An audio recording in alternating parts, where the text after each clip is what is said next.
Hello दोस्तों, नमस्कार। स्वागत है आप सभी का आपके ही प्यारे चैनल नर्सिंग एक जुनून पर।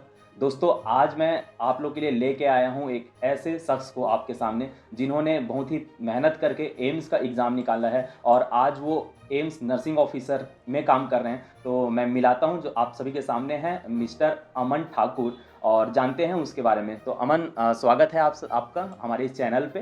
तो मैं आपकी जो जर्नी हुई है शुरुआत से लेके अंत तक, अभी जब आप नर्सिंग ऑफिसर बने हैं, तो कुछ आपको आपसे सवाल करूंगा और वे सवाल जो कि हमारे जो दर्शक हैं उनको भी हो सकता है कि आगे उनको फ़ायदा मिले। तो सबसे पहले आप अपना एक फॉर्मल अपना परिचय दे दें। Hello all of you. मेरा नाम अमन ठाकुर है और मैं छत्तीसगढ़ का रहने वाला हूं और अपना जो बीएससी नर्सिंग है वो Bhilai Shankaracharya Swami Swaroopanand college of nursing Junwani Bhilai से कंप्लीट किया है। आप छत्तीसगढ़ से ही, अर्थात छत्तीसगढ़ के ही नर्सिंग कॉलेज जो कि भिलाई में है, जुनवानी शंकराचार्य कॉलेज, वहाँ से इन्होंने नर्सिंग किया। तो अमन, सबसे पहले मैं ये सवाल पूछूंगा कि 12th के बाद में आपको नर्सिंग के बारे में कैसे पता चला?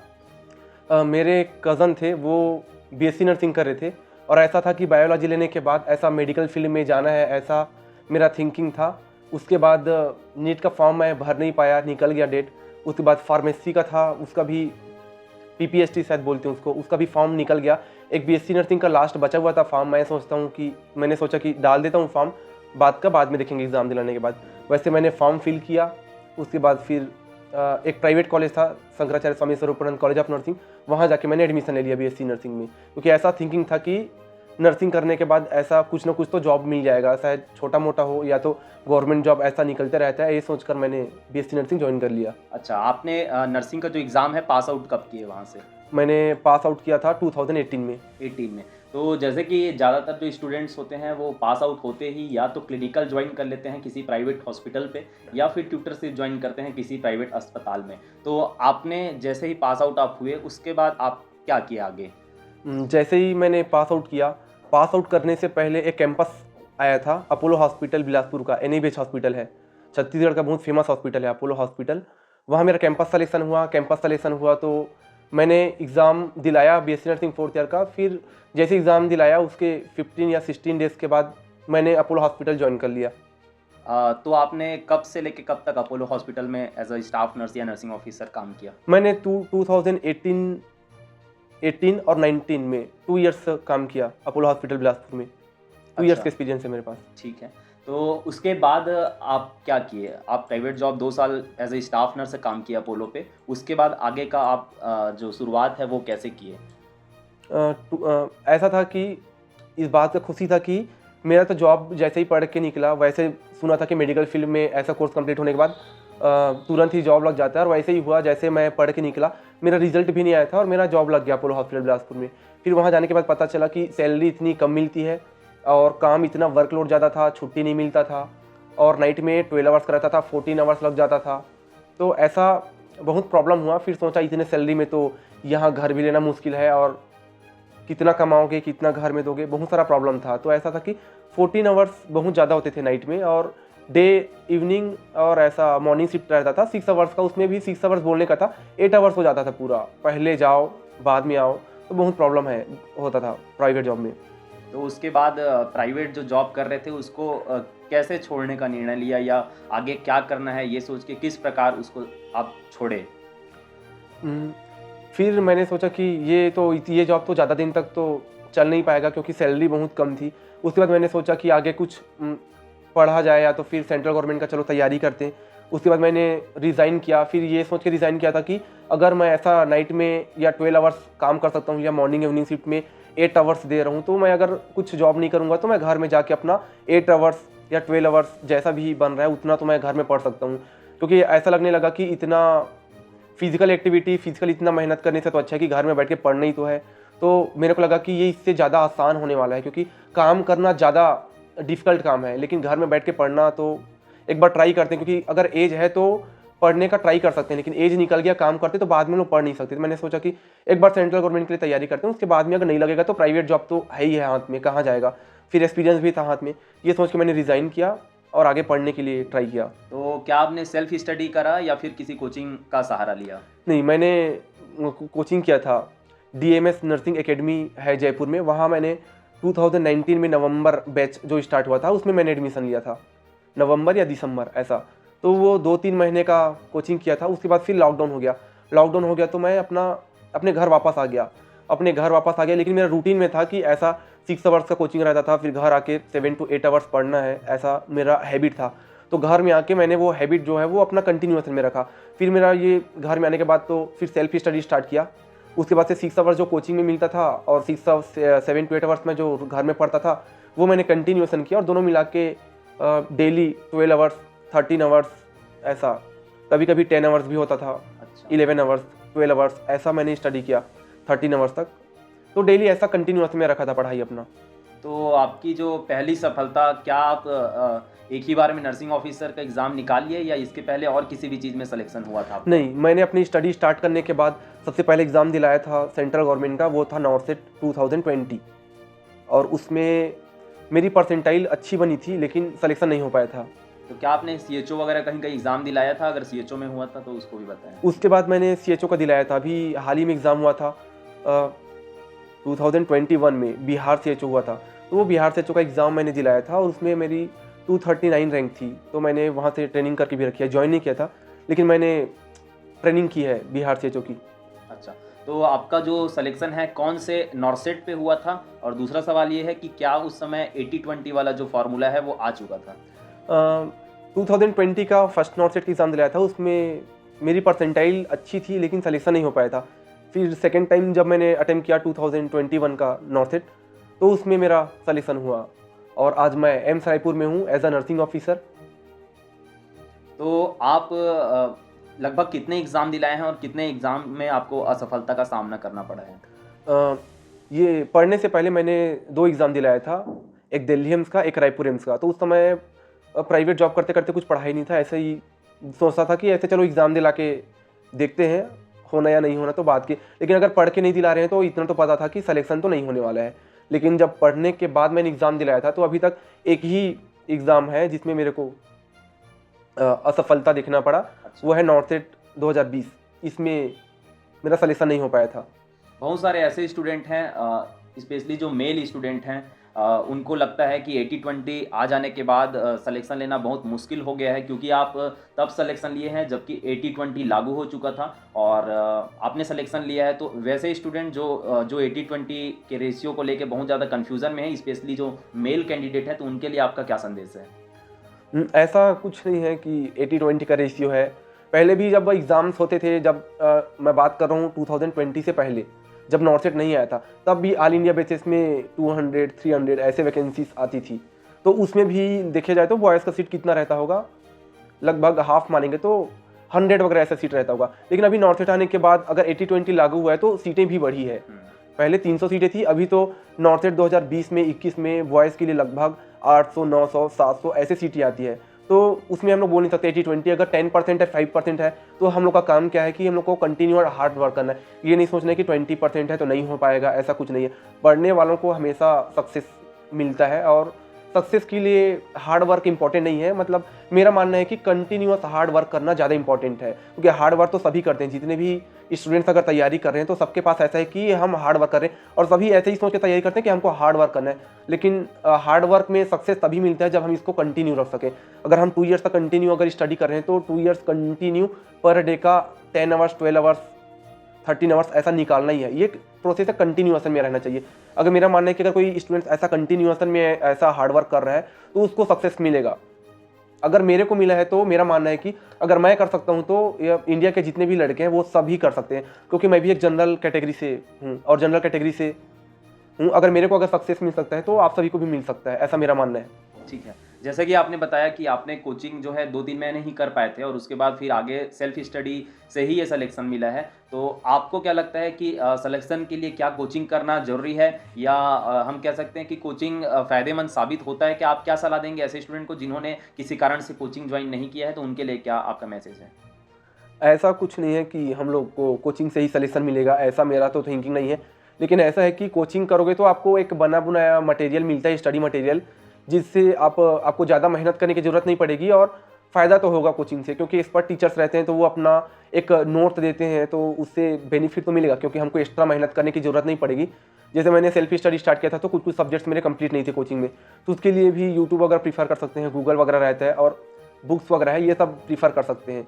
लेकिन ज़्यादा बेस्ट है कि कोचिंग कर लो। अगर फाइनेंशियल कंडीशन अगर अच्छा है तो मेरा तो ऐसा है ओपिनियन कि कोचिंग करना चाहिए, क्योंकि एक्सपर्ट टीचर रहते हैं और ऐसा बना बुनाया मटेरियल देते हैं, उससे थोड़ा हेल्प हो जाता है। लेकिन ऐसा नहीं है कि कोचिंग करने से ही सॉल्यूशन मिलेगी। ऐसे यूट्यूब में बहुत सारे नर्सिंग के चैनल है जिसके थ्रू आप गाइडेंस ले सकते हो और आगे बढ़ सकते हो, कुछ नोट्स प्रिपेयर कर सकते हो। बस मेहनत करने की ज़रूरत है, चाहे आप कोचिंग में जाके मेहनत करो या तो फिर गूगल से जाके सर्च करो या तो यूट्यूब के चैनल से जाके पढ़ो, क्योंकि आपको पढ़ना तो खुद ही है। चाहे कोचिंग में जाओगे खुद ही पढ़ोगे, सेल्फ स्टडी करोगे तो भी खुद को ही पढ़ना पड़ेगा, और यूट्यूब से अगर देख रहे हो तो खुद से, मतलब कुल मिला के बात करूँ तो पढ़ना तो खुद को ही है। तो लेकिन क्या ऐसा कोई बुक है क्या जिससे थ्योरी का कंटेंट अपने को हो सकता है कि हम ऑनलाइन क्लास कहीं का ज्वाइन ना कर पाए, तो कोई ऐसी बुक है जिससे थ्योरी हम अच्छे से पढ़ लें? हाँ, बुक्स तो हैं। मैंने जैसे कि मेरे पास बुक्स नहीं थे तो कुछ चीज़ें तो यूट्यूब से नोट्स मिल जाता है, कुछ चीज़ें ऑनलाइन क्लासेस में ऐसा कुछ कुछ फ्री में मिल जाता है, और भी बहुत सारे हैं टेलीग्राम वगैरह में आपको नोट्स मिल जाएंगे। तो आपने कौन कौन से जो बुक है उसको प्रिफर किया है? मैंने बुक प्रीफर किया था अपने नोट्स के अलावा, एक एनक्लेस का सौंदर्स का बुक है वो प्रीफर किया था, पीआर यादव का बुक प्रीफर किया था, और एक टारगेट हाई का बुक प्रीफर किया था। ये 3 बुक मेनली प्रीफर किया था, और थोड़ा बहुत प्रीति अग्रवाल का बुक से भी देखा था। अगर टाइम है, मेरा मानना है कि कोई भी बुक बना है तो वो वेस्ट करने के लिए नहीं बना है, कोई वेस्ट बुक नहीं है। अगर किसी भी ऑथर ने लिखा है तो कोई सोच समझ के लिखा है, तो अगर टाइम है तो पूरे बुक्स पढ़ो। ऐसा नहीं है कि, क्योंकि मेरे को सॉल्यूशन लेने में 1 साल 8 महीने का टाइम लगा था, तो 1 साल 8 महीने बहुत होते हैं, क्योंकि कोचिंग में जनरली तो 6 to 8 मंथ में तो कोर्स कंप्लीट हो जाता है। उसके बाद आपके पास क्या ही करोगे, टाइम तो पूरा फुल रहता है। तो रिवीजन करो और जो मिल रहा है तो एक्स्ट्रा कुछ नॉलेज लेने की कोशिश करो। जैसे एनक्लेस सौंदर्स का बुक हो गया, एमसीक्यू सॉल्व करने के लिए पीआर यादव का बुक है, टारगेट हाई का बुक है। दोनों ही अपने अपने जगह बेस्ट है। अगर टाइम मिल रहा है तो एमसीक्यू सॉल्व करने के लिए तो पढ़ना तो पड़ेगा। एक क्वेश्चन है अमन कि पढ़ने का पैटर्न कैसा होना चाहिए? क्या हम जैसे कि पीआर यादव की बुक है तो उसमें थ्योरी का कंटेंट दिया है, या हमारे कोचिंग के नोट्स है तो क्या पहले थ्योरी का पार्ट कंप्लीट करें, उसके बाद किसी पर्टिकुलर बुक से जैसे पीआर यादव है, प्रीति अग्रवाल टारगेट है, उसे एमसीक्यू सॉल्व करें? तो आपके सक्सेस के पीछे क्या प्लान था कि आपने किस तरीके से इन चीज़ों को कंप्लीट किया है? सबसे ज़्यादा इम्पॉर्टेंट है कि नोट्स होना, चाहे वो कहीं से भी हो, चाहे आपके पास वो टेलीग्राम से आपने निकाला हो या तो फिर खुद से रिटर्न हो, या चाहे आपका बीएससी नर्सिंग कॉलेज टाइम का कुछ नोट्स हो। ये इंपॉर्टेंट है कि आपके पास वो पढ़ने का जो स्टडी मटेरियल है वो है कि नहीं। और ज़्यादा बेस्ट है कि खुद का रिटर्न नोट्स ज़्यादा बेस्ट रहता है। तो मेरे पास मेरे हाथ का लिखा हुआ पूरे नोट्स रहते थे, उसको मैंने रिविज़न किया था 40 टाइम्स 50 टाइम्स, ऐसा कुछ कुछ सब्जेक्ट को 60-80 टाइम्स, जो छोटा छोटा सब्जेक्ट है, बड़ा बड़ा सब्जेक्ट है 30 टाइम्स, ऐसा इतना ज़्यादा रिविज़न करना पड़ता है कि खुद का हैंड राइटिंग है तो समझ में भी अच्छा आता है, और हम अपने अकॉर्डिंग लिखे रहते हैं नोट्स को। तो ऐसा है कि खुद का बनाया हुआ नोट्स है, उसमें अगर ऐसा कुछ टॉपिक है, जैसे कि बात करूं तो कोई से भी टॉपिक है, जैसे नेफ्रोटिक सिंड्रोम है, अगर मैं अपने राइट पेज में लिखा हूं अपने नोट्स में, तो अगर एग्जाम में मेरे को थोड़ा भूलने का हो रहा है तो वो ऐसा मेरे को याद आता है कि हाँ नेफ्रोटिक सिंड्रोम तो मेरे नोट्स में राइट पेज में ऐसे नीचे के साइड में लिखा था, तो वो सिम्टम्स याद आते हैं। हाँ, नेफ्रोटिक सिंड्रोम में ऐसा प्रोटीनूरिया होता है, एडीमा होता है, हाइपोएल्ब्यूमिनिया होता है, ये ट्राइड सिम्टम्स है। अगर कुछ भूल रहे हैं तो ऐसा एक इमेजिनेशन के जैसे कि इमेज बनता है कि मेरे नोट्स में तो नेफ्रोटिक सिंड्रोम ये टॉपिक है, वो तो ऐसा मेरे राइट पेज में ऐसा नीचे हुआ है, तो वो सब याद आता है। तो ज़्यादा बेस्ट है कि खुद का नोट्स बना के उसको रिवीजन करो बार बार, उसके बाद एमसीक्यू सॉल्व कर लो। अच्छा, तो आप किन 2 या 3 बुक का नाम बताएं जिसकी सलाह आप हमारे स्टूडेंट्स को देना चाहेंगे?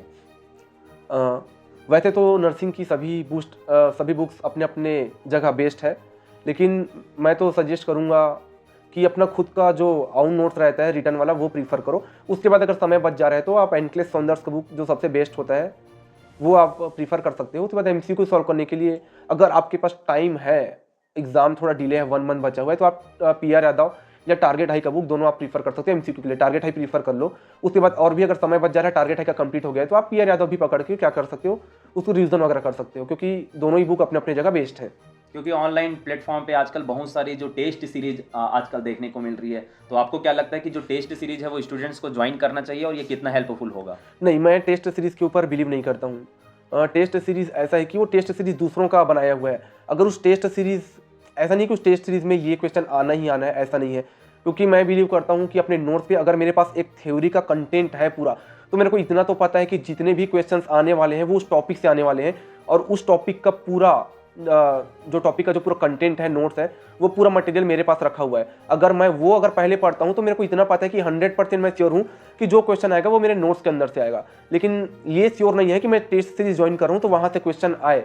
तो मेरा फर्स्ट प्रायोरिटी हमेशा मेरा नोट्स है, जो मेरे को पता है कि जो पूरे क्वेश्चन है वो पूरे नोट्स से ही आने वाले हैं, अदर तो बाहर जाने वाले नहीं है। अगर आ भी जाता है 4, 5, 10 नंबर का क्वेश्चन तो क्या ही फर्क पड़ता है, क्योंकि मेरे को पता है कि अगर मैं जनरल कैटेगरी का हूँ तो मेरे को 150 से 160 के बीच बनाता हूँ तो मेरे लिए इनफ है सिलेक्शन के लिए, एम्स रायपुर के लिए। अगर दिल्ली और जोधपुर की बात करें तो उसके लिए रैंक थोड़ा ज़्यादा चाहिए, तो मैं उसकी बात नहीं करूंगा। लेकिन मेरे को अगर रायपुर में चाहिए था तो मेरे को इतना पता है कि अगर मैं 150 से 160 के बीच अगर अटेम्प्ट करता हूं तो अगर मेरी एक्यूरेसी अच्छी है तो मेरा कहीं ना कहीं कट के अगर 140 नंबर ऐसे भी बनते हैं तो मेरा सिलेक्शन तो आराम से हो जाएगा, वो भी जनरल कैटेगरी से एम्स रायपुर में। ऐसा सोच के मैंने अपना नोट्स बनाया था और उसमें से आए भी थे क्वेश्चंस। इस नाम से टेस्ट सीरीज अगर फ्री हो तो ज्वाइन कर सकते हो, अदरवाइज तो मैं टेस्ट सीरीज से ज़्यादा बिलीव तो मैं अपने बुक्स पे करूंगा, जो टारगेट हाई और PR यादव है, एनक्लेव का बुक है, इसमें पूरे MCQ के पैटर्न दिए, आप इनको पहले एक बार पढ़ लो। उसके बाद से अगर ये पूरा कंप्लीट हो चुका है तब आप टेस्ट सीरीज की ओर आगे की ओर जा सकते हो। अदरवाइज तो आपका बुक ही कंप्लीट नहीं है, आप बोलोगे कि मैं टेस्ट सीरीज ज्वाइन किया हूँ, तो वो चीज़ें वर्थफुल नहीं है। हाँ ठीक है। तो अमन एक चीज़ और बताएंगे, क्योंकि आजकल जो नर्सिंग का एग्जाम हो रहा है, एम्स का 200 नंबर का क्वेश्चन होता है, हाँ। उसमें जो 20 नंबर होता है रीजनिंग, मैथ्स, एप्टीट्यूड, कंप्यूटर और जनरल नॉलेज के होते हैं, तो उनका सिलेक्शन में कितना रोल आपका रहा है, कि आपको कितना फ़ायदा हुआ है, या हमारे स्टूडेंट्स को उसके बारे में कुछ बताना चाहें तो? उनका रोल तो है, क्योंकि देखो 180 नंबर का तो नर्सिंग से आता है और 20 नंबर का रहता है वो नॉन नर्सिंग, जैसे कि रीजनिंग, एप्टीट्यूड और ये जनरल नॉलेज की बात करें तो वो जो 180 नंबर का क्वेश्चन रहता है वो तो लगभग सभी स्टूडेंट्स को पता रहता है, जो मैं पढ़ा हूँ वो भी पढ़ा है। लेकिन बहुत सारे बच्चे ऐसे हैं कि जिनका वीकनेस पॉइंट रहता है कहाँ पे, मैथ्स में, रीजनिंग में या ऐसा एप्टीट्यूड, जनरल नॉलेज में, तो थोड़ा सा उसके लिए अलग से एक्स्ट्रा मेहनत करने की जरूरत है। क्योंकि जो चीज़ मतलब सलेक्शन के लिए कुछ ऐसा चीज़ चाहिए ना जो बाकी बच्चों को पता ना हो और सिर्फ मेरे को पता हो, तो मैं उनसे कहीं ना कहीं 1-2 नंबर आगे निकल जाऊंगा, तो चांसेस है कि मैं उनसे 1000-2000 रैंक में आगे जाने वाला हूँ। तो उसके लिए थोड़ा सा तो एक्स्ट्रा एफर्ट लगाना पड़ता है कि थोड़ा सा जनरल नॉलेज देख के चलें और साथ में थोड़ा सा रीजनिंग, एप्टीट्यूड का क्वेश्चन बनाने का ट्राई करें। क्योंकि अगर मैं बाकी स्टूडेंट से अगर 2-4 नंबर अगर मैं ज़्यादा बना रहा हूँ तो मैं उनसे कहीं ज़्यादा रैंक में आगे निकल जाऊँगा, ऐसा सोच है। तो इसका तो इंपॉर्टेंस है बहुत ज़्यादा, क्योंकि बहुत सारे बच्चे हैं कि नर्सिंग का पढ़ के जाते हैं, उनके पास टाइम नहीं रहता या तो कुछ पढ़ने के लिए मटेरियल अवेलेबल नहीं रहता होगा कि मैथ्स रीजनिंग कहाँ से पढ़ूँ।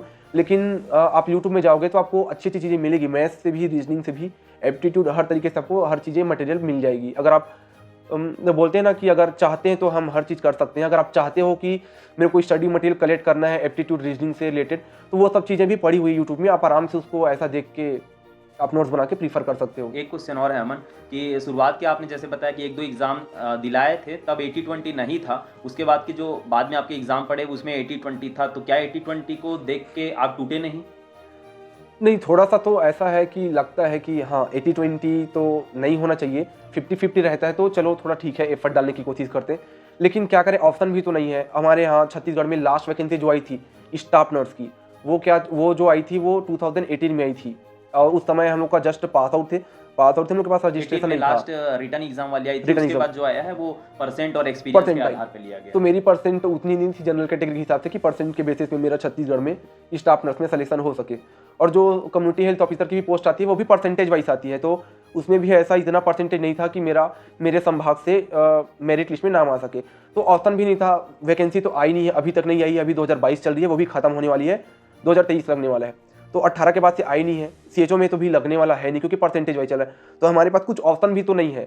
अगर मैं चाहता कि हाँ 80-20 है तो मैं नहीं करना चाहता, क्योंकि लड़कों के पास सिर्फ 20% ही सीट है, अगर मैं ऐसा सोच के चलता तो मैं नहीं कर पाता। लेकिन ऐसा कि अगर ऑप्शन नहीं है और ऐसा फाइनेंशियली प्रॉब्लम है तो आपको एनी हाउ करना तो पड़ेगा, चाहे जैसे भी हो। बस अंतर इतना है कि हम लोग पहले 10 आवर्स पढ़ते थे, अगर आपको इतना ही प्रॉब्लम है 80-20 से तो आप 10 आवर्स को 12 आवर्स 13 आवर्स में कन्वर्ट कर लो, बहुत समय होता है। एक साल एग्जाम है तो आप 365 डेज में अगर 2 to 3 आवर्स अगर बढ़ाते हो जितना पढ़ रहे हो, तो आपको ऐसे ही 1000 आवर्स आपको एक्स्ट्रा मिल गए। आप ऐसे करके आप मैनेज कर सकते हो आप अदर स्टूडेंट्स के कंपेयर में। ठीक है अमन, क्योंकि 80-20 आ जाने से जो फीमेल कैंडिडेट्स हैं उनके लिए अपॉर्चुनिटीज़ बढ़ी है, तो स्पेशली बहुत सारे ऐसे स्टेट हैं जहाँ से आज भी जो लड़कियां हैं जो कि नर्सिंग कर चुकी हैं, बट उनको ये पता नहीं है कि आज की डेट में एम्स जैसे बड़े संस्थान पे उनके लिए 80% रिजर्वेशन हो चुका है। तो आपके लिए उन जो फीमेल कैंडिडेट्स हैं तो तैयारी नहीं कर रहे हैं, तो उनके लिए आपका क्या संदेश है? मैं तो यही बोलना चाहूँगा कि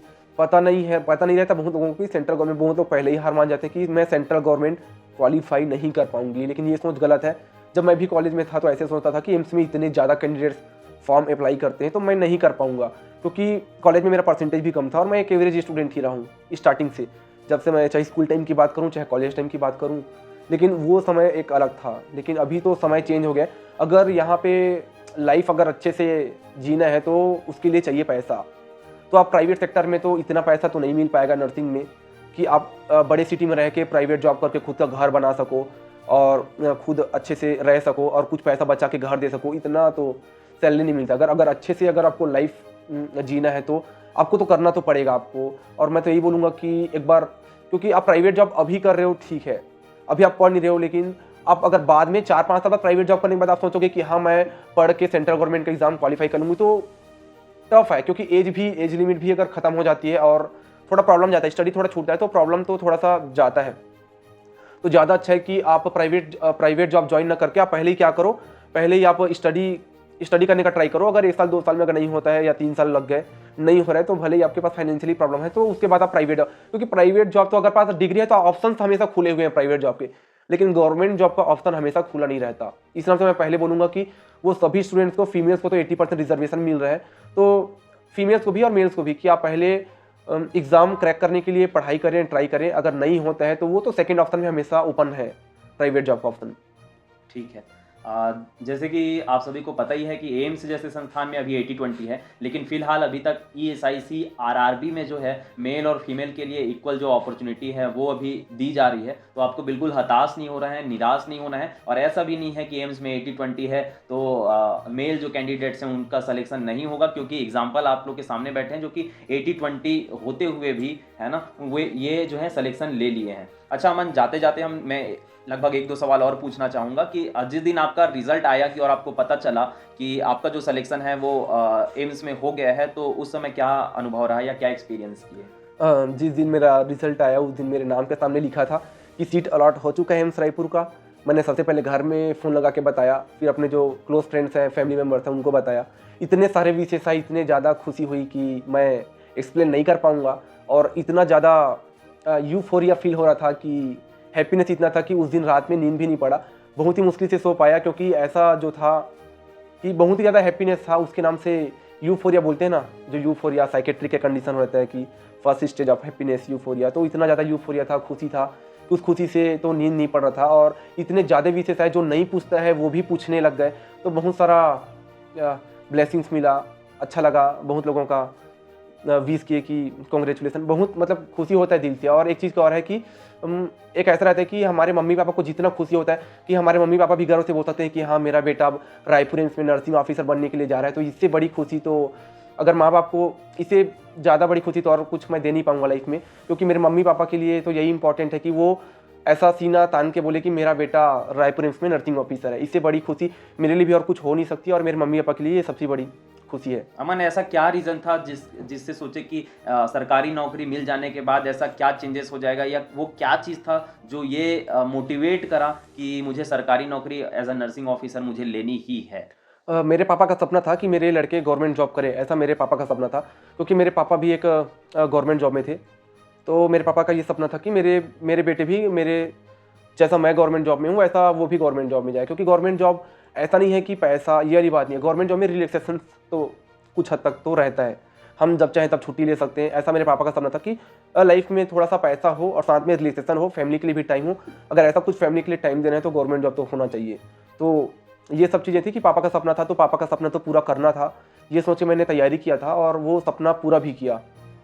तो ऐसा था। और कुछ मोटिवेशन की कुछ ज़रूरत तो पड़ता नहीं है। बहुत लोग यूट्यूब से ऐसा मोटिवेशनल वीडियो देखते हैं, वो सब तो मेरे को नहीं लगता कि नीड है। क्योंकि सबसे बड़ा मोटिवेशन तो माँ बाप है। क्योंकि अगर मम्मी पापा बोल रहे हैं कि बेटा पढ़ो, मैं इतना पैसा इन्वेस्ट कर रहा हूँ, घर का फाइनेंशियली कंडीशन है, वो सबसे बड़ा मोटिवेशन है। क्योंकि मेरे पापा भी रिटायर हो चुके थे, अब घर में पैसे का सोर्सेस तो रिटायरमेंट के बाद उतना नहीं हो पाता जितना होना चाहिए।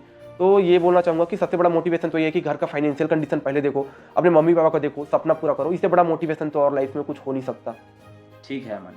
तो उम्मीद है कि आप लोग के जितने सारे सवाल रहे होंगे, बहुत सारी कन्फ्यूजन्स हैं, वो दूर हुआ होगा। और अगर आपको लगता है कि और भी नेक्स्ट इंटरव्यू में किसी से कुछ सवाल पूछा जाए तो आप सबसे पहले तो कमेंट बॉक्स में जाइए और कमेंट्स में ये जाकर ज़रूर बताइए कि आपको ये जो स्टोरी है, ये स्ट्रगल स्टोरी हम कह सकते हैं, वो कैसा लगा आपको। और इस वीडियो को ज़रूर लाइक करें। लेकिन इससे पहले मैं फाइनली अमन से एक सवाल पूछना चाहता हूँ कि अभी जो एस्पिरेंट हैं जो कि बार बार फेल हो रहे होंगे, हो सकता है कि प्रीवियस 1-2 नॉर्सेट में हुआ नहीं होगा, या व्यापम या XYZ और भी काफ़ी सारे एग्जाम, अभी RML वगैरह की वैकेंसी तो है ही है, ठीक है। तो फाइनल मैसेज क्या है उन एस्पिरेंट्स के लिए जो कि नर्सिंग ऑफिसर की तैयारी कर रहे हैं?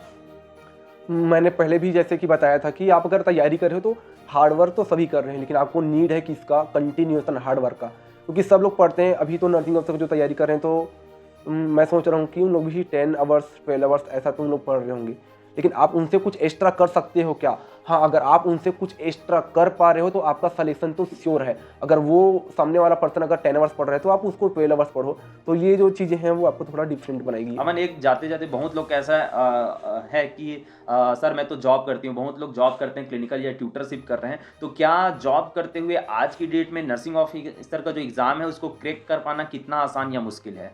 जॉब करते करते क्रैक करना थोड़ा सा तो डिफ़िकल्ट है, थोड़ा सा क्या, बहुत कुछ डिफ़िकल्ट है। लेकिन बोलते हैं ना, जहाँ चाह है वहाँ राह है। तो मैंने ऐसे एम्स रायपुर में ही अगर मैं अभी काम कर रहा हूँ तो ऐसे मेरे बहुत सारे कलीग्स हैं, उनको मैं देखा हूँ कि उन लोग जॉब करते करते ही आज सिलेक्शन लिए हुए हैं। तो अगर वो कर सकते हैं तो आप भी कर सकते हो। थोड़ा सा टफ है, थोड़ा सा हार्ड वर्क एक्स्ट्रा करना पड़ेगा, लेकिन वो है ना कि अगर आप इंसान हो तो वो भी इंसान है। तो आप जॉब करते करते भी कुछ ऑनलाइन क्लासेस वगैरह परचेस करके आप पढ़ सकते हो, या बुक मंगा के, ऐसा आप कंटिन्यूस में पढ़ाई रखे कर सकते हैं। और बहुत लोगों का ये कहना है कि 80-20 है तो हम तैयारी नहीं करते हैं, तो उनका सिर्फ एक बहाना है। बहाना आप छोड़ो, कल आपका सिलेक्शन होगा, ये तो श्योर है। क्योंकि एक बहाना आप एक चीज़ में कर सकते हो, चलो एम्स में 80-20 है, और ESIC की बात करूँ तो क्या उसमें भी 80-20 है? रेलवे हो गया, PGI हो गया, WCL हो गया, SCCL हो गया, BSF हो गया, इसमें भी स्टाफ नर्स का जो आता है, बहुत सारे ऐसे जैसे अभी का भाभा परमाणु एटॉमिक सेंटर है, वहाँ भी नर्सिंग ऑफिसर का पोस्ट है। तो ये सब में तो नहीं है 80-20 का रेशियो। तो आप किस चीज़ में बहाना करोगे? आपका बहाना सिर्फ एम्स के लिए चलेगा, बाकी बहुत सारे ऐसे अपॉर्चुनिटीज़ है सेंट्रल गवर्नमेंट के लिए जिसमें 80-20 का रेशियो नहीं है, और आप उसको क्या कर सकते हो, क्रैक कर सकते हो। तो अगर आपके पास बहाना है तो अदर ऑप्शंस भी हैं, अगर बहाना को हटाओगे तो आप आगे बढ़ सकते हो आप। ठीक है, धन्यवाद अमन। मुझे आशा ही नहीं, पूरा विश्वास है कि आपके और हमारे इस बातचीत से बहुत सारे ऐसे स्टूडेंट्स हैं जो कि नर्सिंग ऑफिसर की तैयारी कर रहे हैं या करना शुरू नहीं किए हैं, वो करना शुरू कर देंगे। और जो तैयारी कर रहे हैं उनको बहुत सारी मोटिवेशनल बातें आपसे जाननी मिली होगी। और वैसे भी मैं बार बार कहता हूं कि मोटिवेशनल जो है एक्सटर्नल फैक्टर से जो आती है वो तो 2-4 दिन तक रह सकती है, लेकिन आपको मैं यही चीज़ बोलना चाहता हूं कि आप अपने अंदर के इंटरनल मोटिवेशन को खोजिए कि आपकी एक नौकरी लग जाने से, आपके एक नर्सिंग ऑफिसर, सरकारी नर्सिंग ऑफिसर बन जाने से आपकी ज़िंदगी में क्या क्या चेंजेस आएंगे और आप किस प्रकार अपने घर परिवार और बाकी जो रिश्तेदार हैं सबकी मदद कर पाएंगे। और सबसे बड़ी बात यह है कि आप खुद की मदद कर पाएंगे। तो उम्मीद है ये पूरा वीडियो का सेशन आप सभी के लिए हेल्पफुल रहा होगा। अगर आपको लगता है ये वीडियो अच्छा रहा है तो आप सबसे पहले तो जाके इस चैनल को सब्सक्राइब करना जरूर ना भूलें। सब्सक्राइब कर दीजिए, वीडियो को लाइक कर दीजिए, और आपको लगता है कि ज्ञान बांटने से ही बढ़ता है तो आपके दोस्तों तक भी इसके लिंक को शेयर कर दीजिए। धन्यवाद Aman, thank you. Thank you sir.